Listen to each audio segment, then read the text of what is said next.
अपने अपने कर्म की पूजा करनी चाहिए। जिस कर्म के द्वारा, जिस वृत्ति के द्वारा, जिस विधा के द्वारा हमारी जीविका चल रही हो, उसी जीविका को मेरा दूसरा स्वरूप मान करके उसकी पूजा करो। प्रकारांतर से मेरी ही आराधना है। पूजा हर प्रकार, हर व्यक्ति, बस उसकी निष्ठा उसमें हो जाए, बस देखने का नजरिया बदल जाए तो उसकी पूजा है।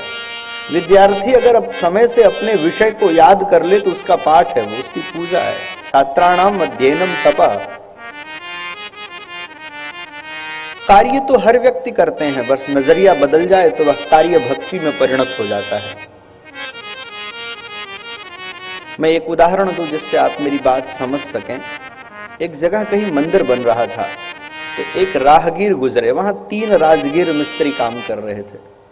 तो राह में चलने वाले व्यक्ति ने पहले राजगीर मिस्त्री से पूछा, क्या कर रहे हो? तो उसने कहा, दिखाई नहीं पड़ रहा है, पत्थर तोड़ रहा हूं। उसमें केवल ज्ञान है कि मैं मिस्त्री और पत्थर तोड़ने का काम कर रहा हूं। दूसरे से पूछा, तुम क्या कर रहे हो?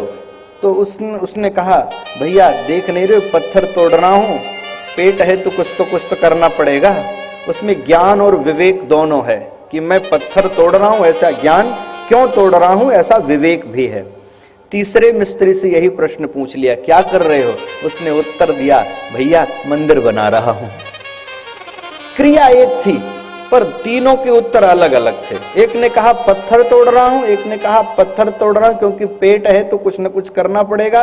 तीसरे ने कहा मैं पत्थर तोड़ रहा हूं, पेट है सो तो करना पड़ेगा, लेकिन लक्ष्य मंदिर निर्माण है, तो उसमें भक्ति है। ज्ञान, विवेक और भक्ति, बस हमारे आपके जीवन में भी यही होना है। हम जो कुछ करें उसको भगवत अर्पण की बुद्धि से कर लें तो हमारी प्रत्येक क्रिया भक्ति हो जाएगी कि नहीं हो जाएगी। गोपांगनाओं ने जंगल जाकर के कोई विशेष आराधना नहीं की। गोदोहन, गोचारण, दधिमंथन, सेवा के प्रकल्प में लगी रही, बस क्योंकि बस वह कृष्ण के लिए करती थी, कृष्ण को अर्पण जैसी बुद्धि थी, इसलिए वह उनकी वह सारी वृत्ति, सारी क्रिया भक्ति का रूप ले ली। कुछ करना नहीं है, झाड़ू तो रोज अपने दरवाजे पर हम आप लगाते हैं, बस इस भावना से लगा लें, आज हो न हो परमात्मा पता नहीं किन रूप में आ जाए, इसलिए हम दरवाजा साफ कर लें। रोज हम सोफे के कपड़े को, कवर को ठीक करते हैं, रोज हम अपने ड्राइंग रूम को व्यवस्थित करते हैं, पर इस भावना से करें, पता नहीं साफ सूफ रखें, पता नहीं गोविंद किस दिन आ जाए, किसी साधु के रूप में, किसी याचक के रूप में, किसी अतिथि के रूप में, किसी मान्य के रूप में, पता नहीं गोविंद किस रूप में आ जाए। इस बुद्धि से करना वही है, बस वृत्ति बदल देनी है, जमीन आसमान का अंतर हो जाएगा। तो करके तो देखें कोई।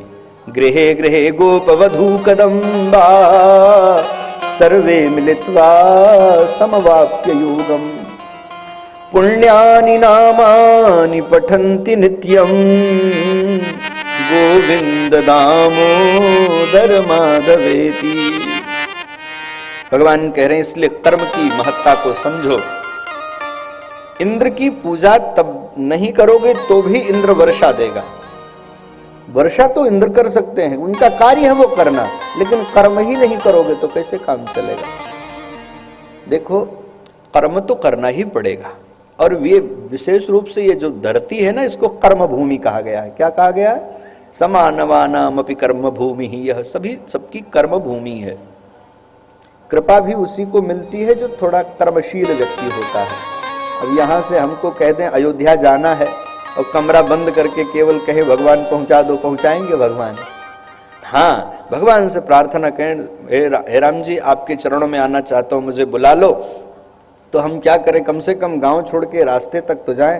हो सकता है कोई साइकिल वाला व्यक्ति मिल जाए, थोड़ा आगे तक ले जाए, वो थोड़ा आगे तक ले जाए, ऐसे होगा, ध्यान रहे। तो भगवान कह रहे हैं भैया कर्म करने से ही फल की प्राप्ति होगी, कर्म से ही सारा संसार प्रचलित हो रहा है। भगवान कह रहे हैं कर्म से ही सब कुछ मिलता है, कर्म से ही तो ऊंच नीच योनियों में जन्म मिलता है।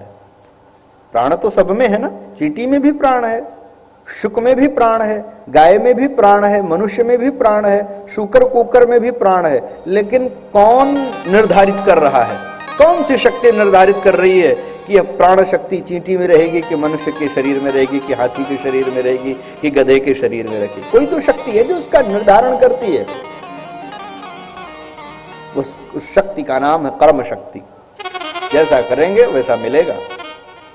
ध्यान रहे, कर्म से ऊंच नीच योनियां मिलती हैं, कर्म से ही तो शत्रु और मित्र मिलते हैं। शत्रु भी तो हमारे कर्मों का ही प्रतिफल है, मित्र भी तो हमारे कर्मों का ही फल है। भगवान यहां तक नहीं रुके, इसके बाद और आगे की कहते हैं कर्म से ही गुरु मिलते हैं। और भगवान यहां पर एक विशेष बात कहते हैं, कर्म से ही मैं भी कर्म से ही मिलता हूं। कर्मैव गुरुरीश्वरः, कर्म करने से ही मेरी प्राप्ति होगी। इसलिए मनुष्य को कर्म का आदर करना चाहिए, कर्म को अपना इष्ट मानना चाहिए। कर्म ही इष्ट देव हैं ऐसा मान करके अंजसा येन वर्तेतो तदैवास्य हि दैवतम्, इसलिए ऐसा करना चाहिए।